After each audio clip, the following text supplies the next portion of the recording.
Hello, family of the channel. Before we begin, if this story touches your heart, please leave a like and tell me in the comments which country you're watching from. If you enjoy our content, it's very important that you subscribe to the channel to help us reach more people who need to hear testimonies from those who faced the greatest difficulties of their lives with Jesus Christ in their hearts. What I'm about to tell you changed my life forever, and I need to share it because I know many of you have gone through something similar. My name is Daniel, and at 42 years old I was a priest at St. Jude's Parish, a small church in a struggling neighborhood in Chicago. I loved my community, and I loved God, but the man I served under, Bishop Valerius, used that love and faith as a weapon to destroy me. Today you'll see how I got my revenge in the best way possible. You'll discover how I, a disgraced priest cast out of the church, managed to expose the bishop at his most triumphant moment.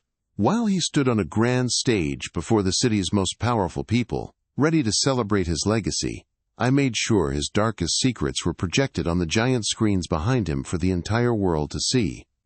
My story is about betrayal and a loss of faith, but it's also about finding justice in a way I never thought possible.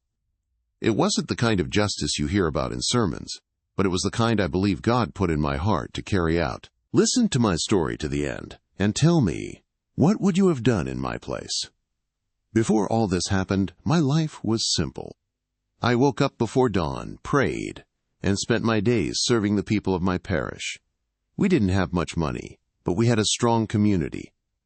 I ran a soup kitchen, organized after-school programs for kids, and sat with the elderly who had no one else. I wasn't a saint, just a man trying to do some good in the world. I had my flaws, a stubborn streak for sure, but my commitment to my flock was absolute. Before I joined the seminary, I had a different life. I was an accountant, a pretty good one. I was on a fast track at a big firm, but I hated the greed. I saw how numbers could be twisted to hurt people, and I wanted no part of it. So I left it all behind to serve God. I never thought I'd have to use those old skills again, especially not against my own church. Bishop Valerius was the opposite of everything I stood for. To the public, he was a star. He was charming, gave powerful speeches, and rubbed elbows with politicians and billionaires. He saw the diocese not as a house of God, but as a corporation, and he was its CEO. He spoke of charity, but his eyes were always on the fundraising goals for his new, glorious cathedral renovation project. He was a master of appearances. The trouble started when a man from the diocese's accounting office came to me, his hands shaking. He was a good, God-fearing man, and his conscience was eating him alive. He showed me ledgers, secret spreadsheets, that told a sickening story. Hundreds of thousands of dollars, money donated by hardworking people for charity and community aid, were being moved into a secret fund. This money, meant for the poor and the struggling, was paying for the bishop's lavish lifestyle. It was used for expensive dinners, tailored suits, and, worst of all, to silence small scandals involving the wealthy donors who were his friends. It was a slush fund built on the backs of the people I had sworn to protect. My heart broke, but a cold anger started to burn inside me. I prayed on it for days. I knew confronting him would be dangerous, but my faith demanded it. At the next diocesan assembly, with all the local clergy present, I stood up. I wasn't aggressive. I was pleading. I presented the evidence clearly and calmly, and I asked Bishop Valerius to return the money to the poor and repent. I truly believed that the truth would prevail. I was so wrong. Valerius didn't even flinch. His face, usually so warm and fatherly for the cameras, turned to stone. He didn't deny the theft. Instead, he turned on me. He accused me of trying to sow division, of rebelling against the church. He twisted my plea for justice into an act of blasphemy. He was a wolf in shepherd's clothing, and he was about to devour me whole. He announced a canonical trial to be held in the city's grand cathedral. It wasn't a trial to find the truth. It was a public execution of my character. He was the judge, jury, and executioner. As he was about to deliver his verdict of excommunication, something happened. A miracle. A centuries-old wooden statue of St. Jude, the patron saint of lost causes, began to weep tears of blood. For a moment, the entire cathedral was silent, in awe. I felt a surge of hope, thinking it was a sign from God. But Valerius, in his wicked genius, saw his opportunity. He pointed a trembling finger at me and screamed, "Behold the devil's work, a charlatan's trick to mimic God's power. He has defiled this holy place." He used a miracle to paint me as a demon. His lie worked. The fear and confusion he created were more powerful than the truth.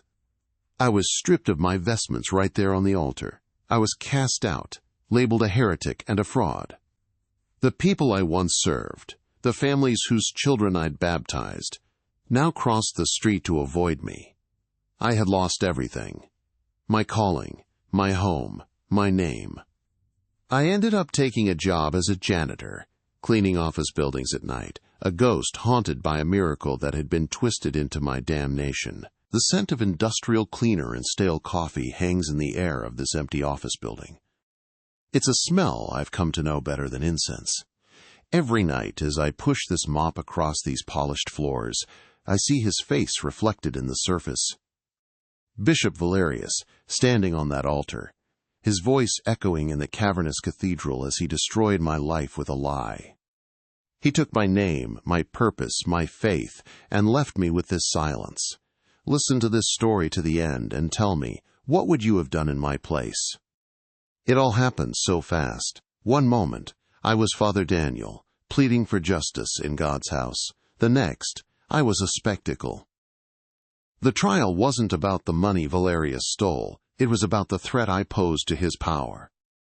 I stood before him, the evidence in my hands, and watched as he twisted a miracle, actual tears of blood from the statue of St. Jude, into a demonic trick.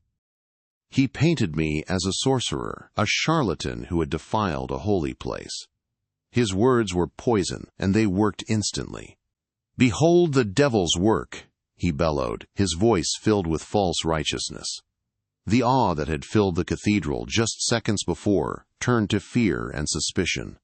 The faces of my fellow priests, men I had shared bread with, hardened. They looked at me not as a brother, but as a monster. The coldness in that moment was worse than any physical blow.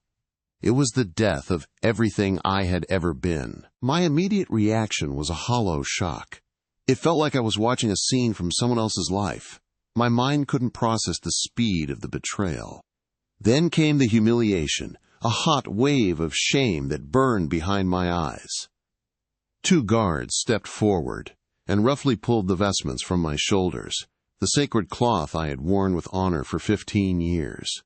They tossed them on the floor like rags. I was naked before my God and my accusers. Stripped of my collar and my dignity, I was escorted out of the cathedral. The heavy oak doors slammed shut behind me, the sound echoing the closing of a tomb.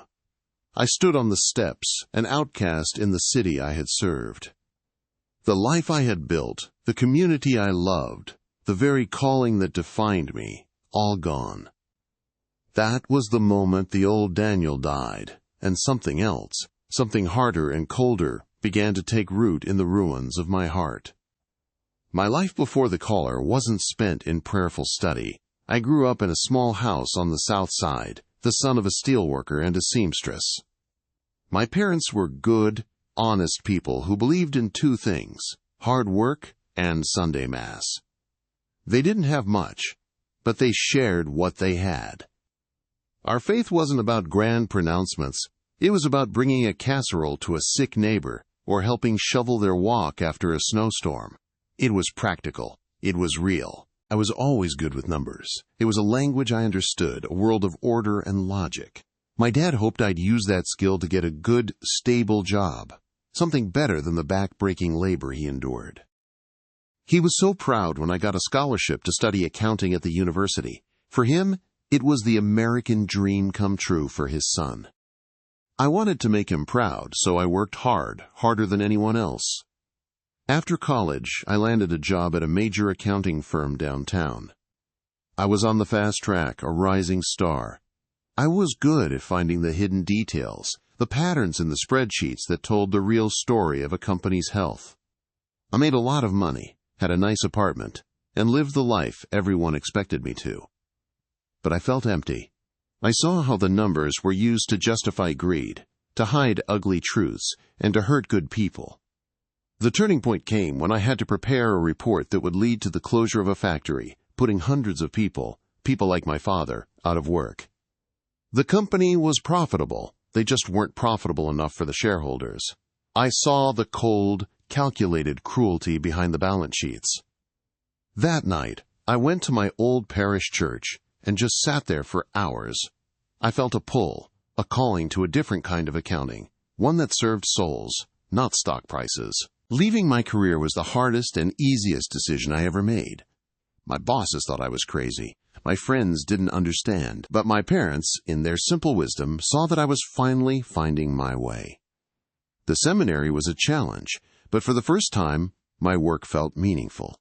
Learning theology and scripture was like learning a new language, one that spoke of grace and redemption instead of assets and liabilities. When I was ordained and assigned to St. Jude's Parish, I felt like I was home. It was a poor parish, overlooked by the diocese, but it was full of life. The building was old and crumbling, but the people were strong. They were my flock, my family. I knew their names, their struggles, their joys.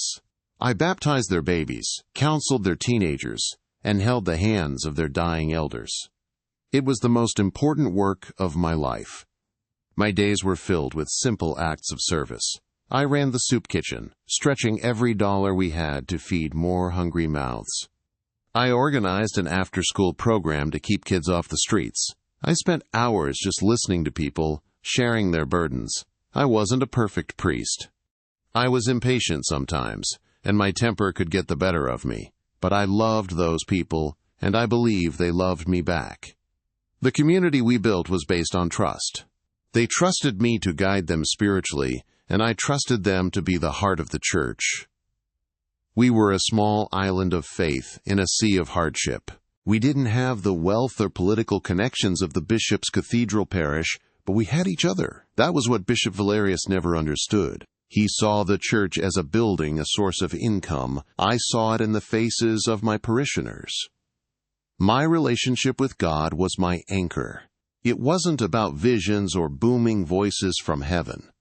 It was a quiet, constant presence in my life.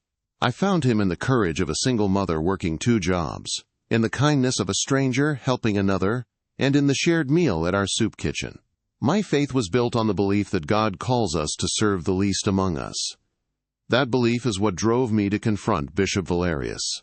I saw a grave injustice being done to the very people God had called me to protect. The money he was stealing wasn't just numbers on a ledger. It was food for the hungry, shelter for the homeless, and hope for the hopeless. To stand by and do nothing would have been a betrayal of my vows and my God. I knew there would be consequences. I wasn't naive, but I believed, with all my heart, that the truth would be my shield. I thought the goodness of the church, the institution I had dedicated my life to, would ultimately prevail over the corruption of one man. I never imagined that the institution itself would be the weapon used to crush me. Losing my parish was like having my heart torn out. I didn't just lose a job. I lost my home, my family, and my identity. The people I had served were told I was a devil, a fraud who had tricked them. The pain of that betrayal was a physical ache that stayed with me day and night. It was a wound far deeper than any public humiliation. My faith was shattered. How could God allow this to happen? How could a place of supposed holiness be so filled with darkness and deceit? I prayed, but my prayers felt like they were hitting a brass ceiling. There was only silence. It was in that deafening silence, working alone in the dead of night, that a new kind of prayer began to form, not a plea for help, but a plan for justice. My old life as an accountant, the life I had run from, was about to become my greatest weapon. The bishop thought he had cast me into the darkness, but he had only sent me back to a world I knew all too well, a world of numbers, secrets, and hidden truths.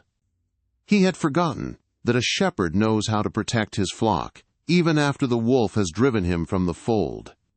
What he saw as a broken, disgraced janitor was a man with a unique set of skills and a righteous fury. He had turned my father's house into a marketplace, just as the Bible warned. And I decided, right there in the sterile quiet of a skyscraper, that I would be the one to cleanse the temple. My fall was not the end of my story. It was the beginning of his. It is very important that you subscribe to the channel and leave a like on the video so that YouTube recommends this incredible story to more people. This way, you help us spread the gospel through real-life testimonies. So please, help us in this noble cause. The first few days were a blur of shame. I walked the city streets with my head down, feeling the weight of 1,000 imaginary stairs. The diocese had moved quickly, releasing an official statement that painted me as a disturbed and power-hungry man. They used words like unstable and deceitful. My name, once associated with community service, was now linked to heresy and fraud. My picture was in the paper, not for opening a new youth center, but for being cast out of the church in disgrace. The people I had served, the ones I considered family, now treated me like a leper. Mrs. Agnello, a sweet old woman whose groceries I used to carry every week, saw me on the street and made the sign of the cross, not in blessing, but to ward off evil. Young men I had coached in basketball now muttered curses as I passed.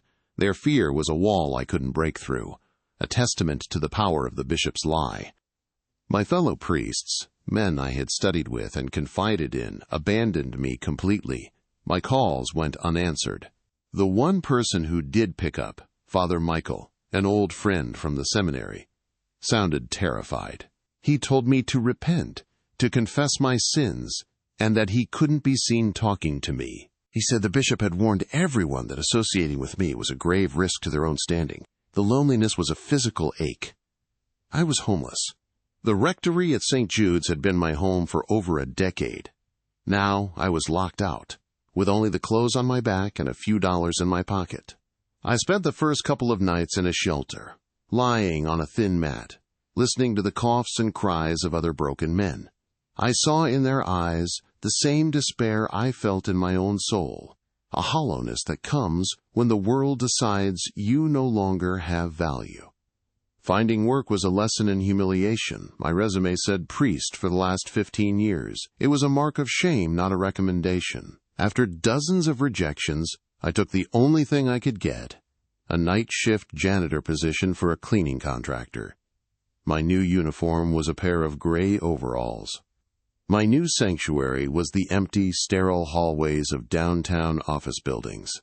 I was a ghost haunting the places where the powerful made their fortunes. The irony was not lost on me. I spent my nights scrubbing the floors and cleaning the toilets of the very kind of corporate world I had fled to join the priesthood. I would look at the expensive leather chairs in the boardrooms, the gleaming desks, and remember the hunger and poverty in my old parish. The money in this one building could have fed my entire community for a year. It was a stark reminder of the world's priorities. One evening, while cleaning the lobby of a bank, I saw him on the television mounted on the wall. It was Bishop Valerius, being interviewed at a charity event. He smiled his warm, fatherly smile and spoke about the importance of giving back. He was announcing the next phase of his grand cathedral renovation, the Legacy Project. The reporter praised him as a pillar of the community, a true man of God. I stood there, holding a dirty mop, and felt a rage so cold it burned. My days were spent in a cheap, rented room in a run-down part of the city. The paint was peeling, and the sound of sirens was constant. I had no one. The isolation was a prison. I'd try to pray, to find some comfort in the scriptures, but the words felt hollow. How could I read about a just and loving God when I was living proof of how easily evil could triumph? My faith felt like a distant memory, a story someone else had told me long ago. The small defeats piled up. I went to a grocery store one day, and the cashier, a young woman whose wedding I had officiated, pretended not to know me. Her eyes darted away, her face filled with a mixture of pity and fear. She rushed me through the line, barely speaking. That small act of rejection hurt more than any grand pronouncement from the diocese. It was the personal severing of a bond I thought was sacred. I stopped going out during the day. The night became my refuge. In the silence of the empty offices, no one could judge me. It was just me, the hum of the ventilation and the squeak of my cart's wheels. The anonymity was a relief. I could simply be a man doing a job, not the disgraced priest, not the heretic, not the devil Valerius had made me out to be. It was a small mercy, but it was all I had. My parents were gone, God rest their souls, but I had a sister who lived a few states away. I finally worked up the courage to call her, hoping for a kind voice. She was hesitant, distant. She had heard the stories, seen the news. She loved me, she said, but she couldn't understand what I had done to anger the bishop so badly. She urged me to apologize, to make peace. She didn't believe me. She believed the power of the institution. That phone call was a turning point. It made me realize that the truth didn't matter. Valerius hadn't just defeated me. He had erased my truth and replaced it with his own. He controlled the narrative, the people, the very definition of right and wrong within our world. To fight him with words was impossible. His lies were louder than my truth could ever be.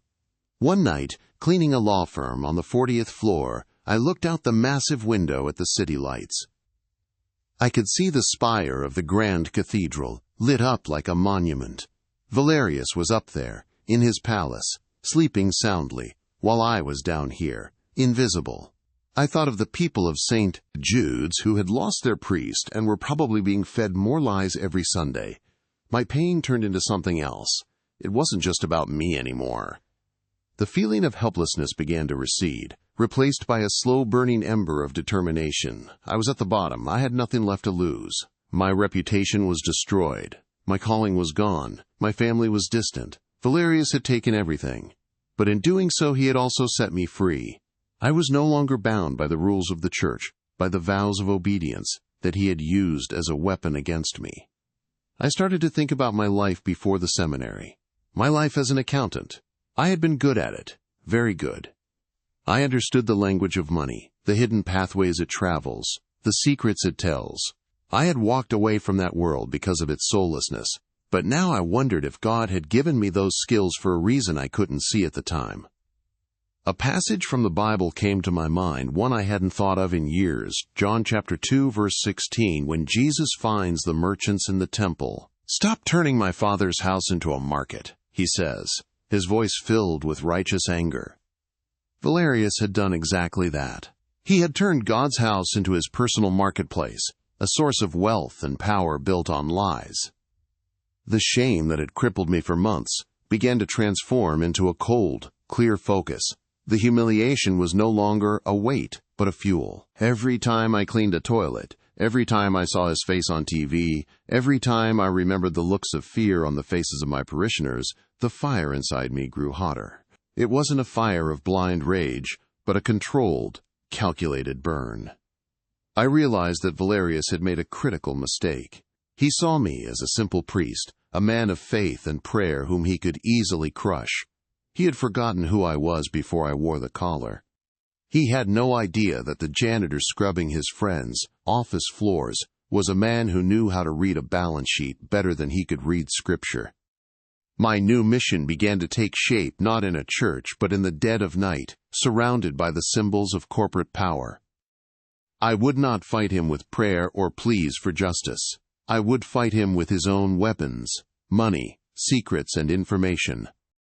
I would use the skills I once despised to dismantle the corrupt empire he had built.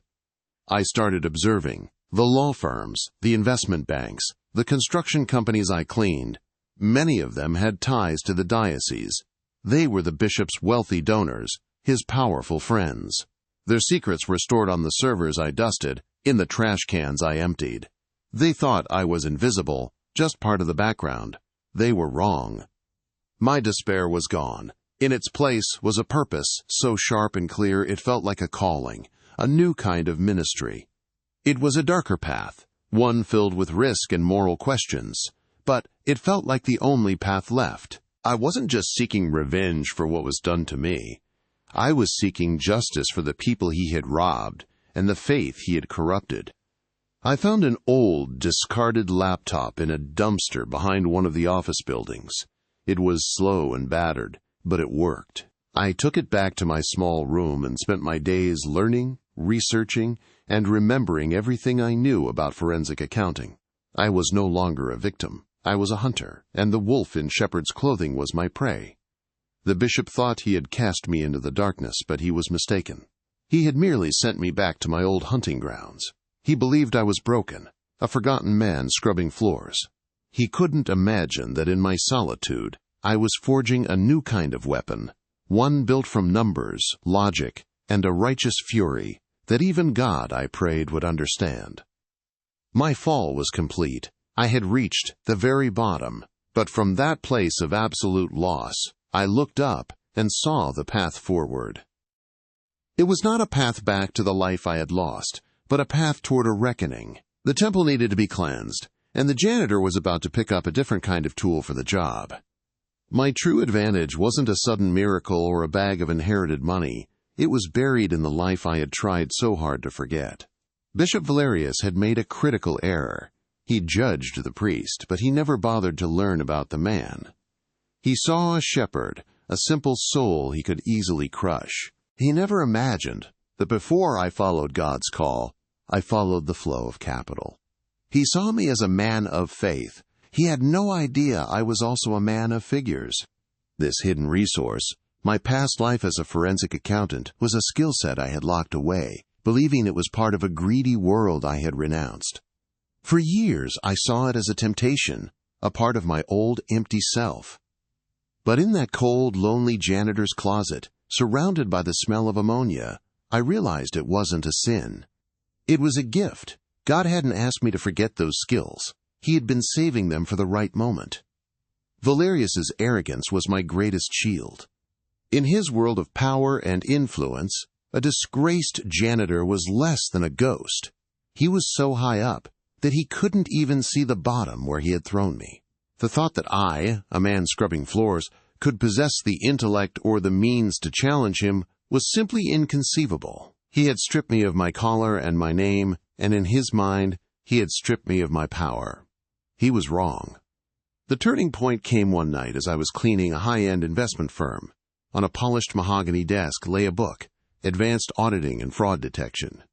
I picked it up, the weight of it familiar in my hands.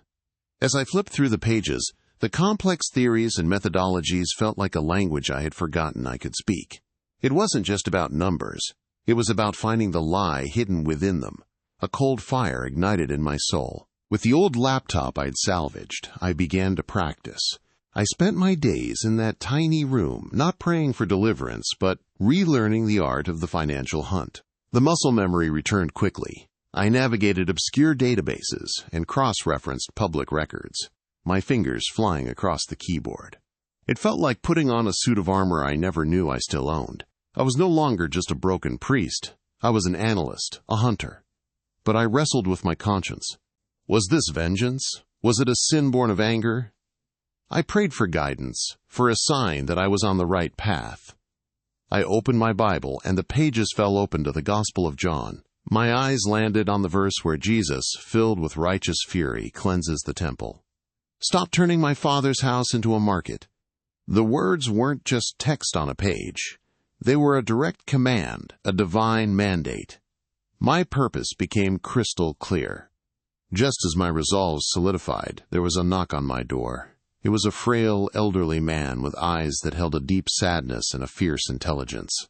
It was Monsignor Alistair, a man Valerius had forced into an early, silent retirement years ago for being too honest. He had been in the cathedral that day. He saw the statue weep, and he knew it was a sign from God, not a trick from me. He believed I had been chosen. Alistair didn't just offer words of support. He placed a worn envelope on my table. Inside was his life savings, a few $1,000s. Seed money, he called it. For the Lord's work of pulling up weeds. That money was more than a financial resource. It was a confirmation from God, delivered by a forgotten servant, that I was not alone in this fight. It was the first act of kindness I had received in months. But his true gift was not the money, it was his memory. For 30 years, Alistair had been the diocese's chancellor.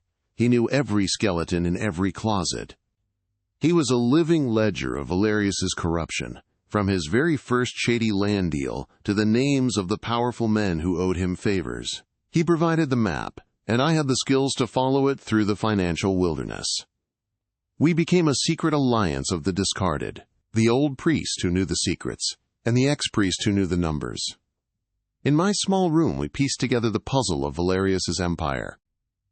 Alistair would recall a name or a company, and I would spend the night digging, tracing the digital and paper trails that connected the bishop's charity to offshore accounts and luxury assets. My past as an accountant had given me an eye for detail, for the small inconsistencies that signal a larger deception. Valerius was a master of grand gestures, but he was sloppy with the details. He moved money through a web of shell corporations and inflated construction invoices for his precious cathedral renovation, believing no one would ever have the skill or the courage to look closely. He never saw me coming. While he was being celebrated at galas and praised in the newspapers, I was in the shadows, becoming an expert on his life's work of deceit. I was no longer Father Daniel, the man he had destroyed. I had adopted a new, secular identity, a ghost in the machine of the city, utterly invisible to him and his powerful friends. The combination of my analytical mind and Alistair's inside knowledge was a weapon Valerius could never have anticipated. He was fighting a war on a spiritual plane with sermons and pronouncements, but the real battle was being waged on spreadsheets and in bank records. He was playing checkers, and I was playing a game of three-dimensional chess he didn't even know existed. My mission was no longer about personal revenge. It was about cleansing the temple. Every dollar I traced back to him was a piece of bread taken from a hungry mouth, a blanket from a cold shoulder. My anger was no longer a destructive force, but a focusing lens. It gave me the patience to spend hundreds of hours sifting through data, looking for the one crack that would bring the whole corrupt structure down. The game had changed. The broken man was gone, replaced by a strategist with a holy purpose. Valerius thought he had won by casting me out into the darkness, but he had only pushed me back into a world where I was an expert. The board was set, the pieces were in motion, and the checkmate was not just possible, it was inevitable. Before I reveal how the revenge happened, it is very important that you subscribe to the channel and leave a like on the video so that YouTube recommends this incredible story to more people. This way, you help us spread the gospel through real-life testimonies, so please, help us in this noble cause. The night of the Shepherd's Gala was the culmination of Valerius's entire life. The city's wealthiest and most powerful people were gathered in a grand ballroom, celebrating the final fundraising milestone for his cathedral. He was the king in his court, basking in the glow of adoration, and I was there too, moving through the crowd, invisible. Dressed in the crisp, black and white uniform of a caterer, I was just another faceless servant, a role he had assigned me in life. I served champagne on a silver tray, my hands steady, my heart a cold, rhythmic drum, beating out the final seconds of his reign. My plan was simple, relying on the one thing Valerius and his kind always overlooked, the little people. Monsignor Alistair had an old friend who ran the audiovisual company for the event. He didn't know the full story, only that a surprise tribute video needed to be loaded. My entire case, the bank statements, the doctored invoices, the audio files, was on a single USB drive. I had slipped it to a young technician an hour earlier. He saw a fellow working man, not a threat. The trap was set. All I had to do was wait for the wolf to step onto the stage. Valerius began his speech, his voice dripping with false humility and grand pronouncements about God's work. He spoke of legacy, of creating a monument that would stand for 1,000 years. The crowd was captivated. I stood near the back, by a service station, watching the man who had called me a devil perform for his flock of millionaires. He was radiant, powerful, and completely unaware that his entire world was about to be incinerated by the janitor he had created. I let him climb to the very peak of his arrogance before I gave the signal. As he paused for applause, I caught the eye of the technician in the control booth and gave a subtle nod. The massive screens behind Valerius, displaying beautiful architectural drawings, flickered and went dark. A confused murmur spread through the room. Then the first image appeared, stark and undeniable. A bank statement from an account in the Cayman Islands, showing a balance of millions, with Bishop Valerius's name clearly listed as the sole beneficiary. A collective gasp sucked the air out of the room. Valerius stopped mid-sentence, his smile frozen into a grotesque mask of confusion. The slideshow continued, a silent, brutal dissection of his lies. The fraudulent construction invoices flashed on screen, followed by blueprints highlighting where the money was being laundered. Then came the audio. His voice, thick with arrogance, filled the dead silent ballroom, laughing with the construction mogul about hiding the dirty money. "The faithful are so eager to give," his recorded voice chuckled. "I saw the faces of his biggest donors twist from admiration to pure, cold fury." He was no longer a shepherd. He was a con man exposed before his wealthiest marks. Then came the final, killing blow. The audio stopped, and a single photo filled the screens. It was a picture of a smiling young man, the one who had overdosed at the donors' party. Beneath it, a simple line of text. "His life was worth less than this building. His silence was bought with your donations." A woman in the crowd screamed, a sound of pure agony. It was the boy's mother. The visiting cardinal rose from his seat, his face ashen with disgust and rage. The foundation of Valerius's world had just turned to dust. Chaos erupted. Security guards rushed the stage, not to protect him, but to apprehend him. Reporters were shouting, cameras flashing.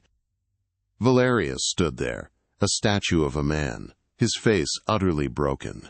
In the midst of the pandemonium, I calmly collected a few empty champagne glasses onto my tray. I walked through the panicked, shouting crowd, nobody giving me a second glance. I pushed open the service door and stepped out into the cool night air, leaving the symphony of his destruction behind me. I didn't feel triumph, only a quiet, profound peace. The temple had been cleansed.